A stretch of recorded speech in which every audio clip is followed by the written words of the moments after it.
Right, folks, welcome to week 12 of season 3 2024. That is it. This is the last week of season 3, which is nuts. Next is season 4, and then it's the end of 2024, which is where this is a year gone. Anyway, I am waffling. Super Formula lights are going to Zandvoort, so let's crack on with the guide.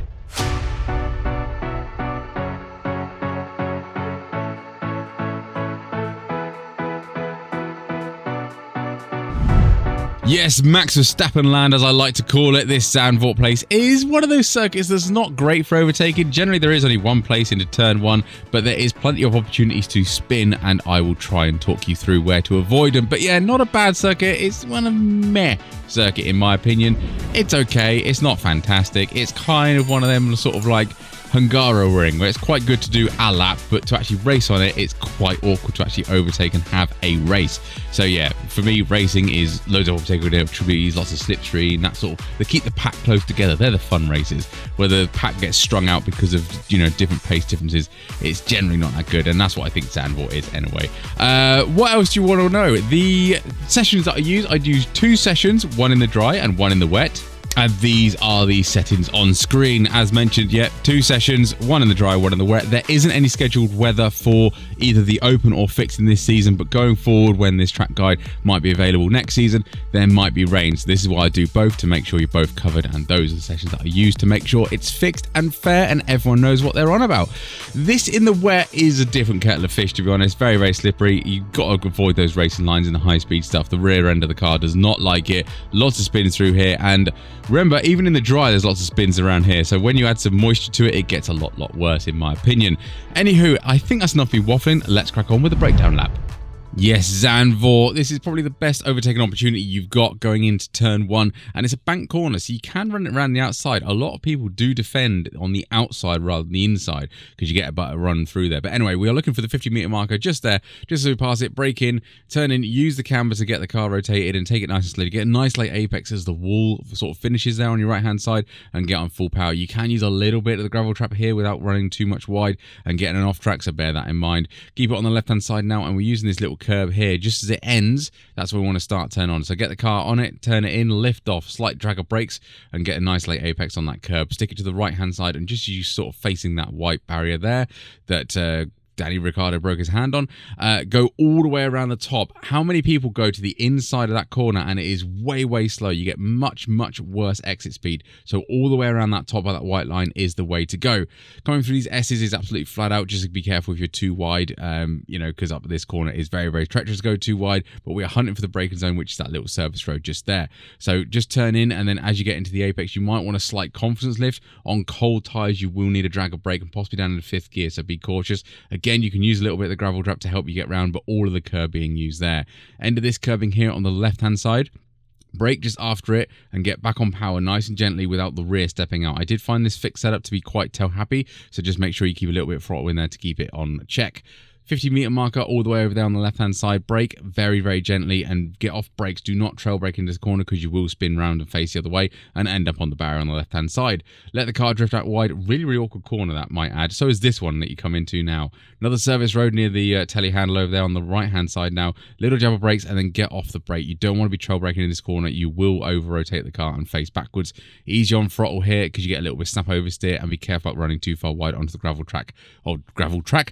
trap. It is easy to do, so be cautious about it. Now, this little dive bomb central.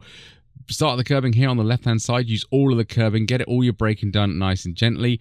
And little tickle of the curve through there. Then another jab on the brakes, and probably down to the 1st gear if you don't feel confident going through 2nd. You don't want to run too far wide, because there's not a lot of grass here, and there is a barrier that pops out and bites you in the rear end. So be very cautious about doing that. You can also spin out there. Did that a few times in a previous race last season. The white line, just as it appears, little drag of brakes, get on throttle as early as you can. Try not to run wide here, because if you touch the gravel trap, it is like glue and it slows you down, because now we're full throttle till turn 1. And as mentioned in previous track guides, the slipstream on the Super Formula light is absolutely insane. So the slipstream down here is going to be nuts. You're going to be able to overtake them and possibly even re-overtake them, getting them side by side. But that is a lap done in the dry.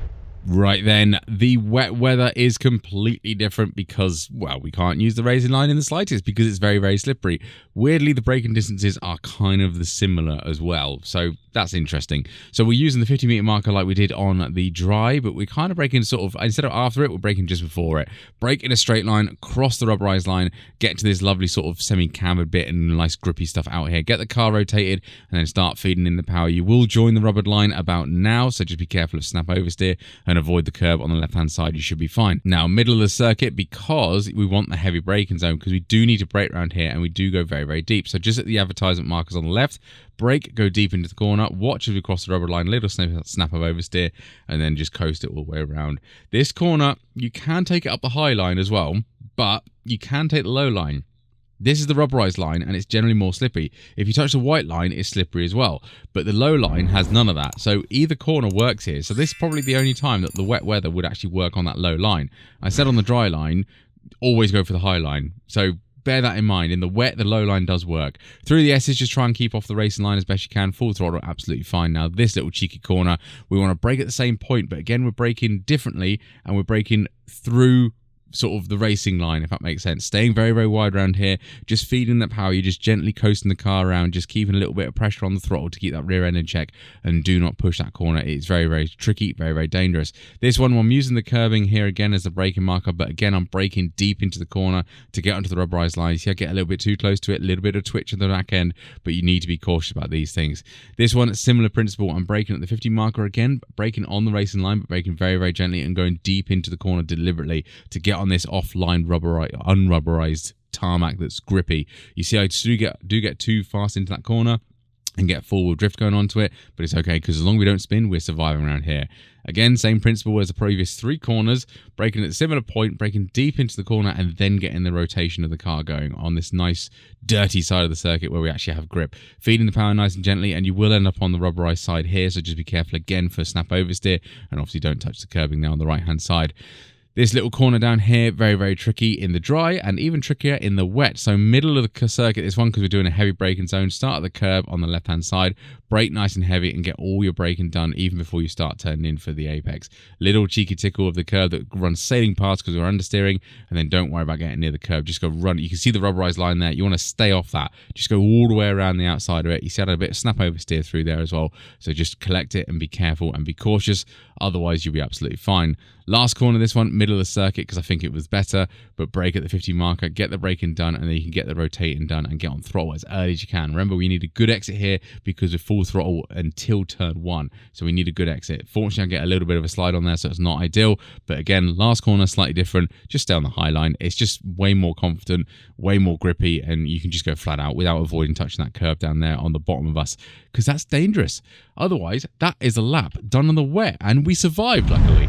Right, then that's the guide done and dusted. Both laps for you. Hope you've watched all the way to the end. If you did, don't forget to like and subscribe and do that lovely YouTube stuff. And let me know how you get along in the races, because that is also very, very useful to see how you improved. Thanks to this track guide, because that is the aim of the track guide. Hopefully you can have improved your races, reduce your lap times, and generally have more fun on the sim. Anyway, thank you very much for watching. I'll catch you on the track.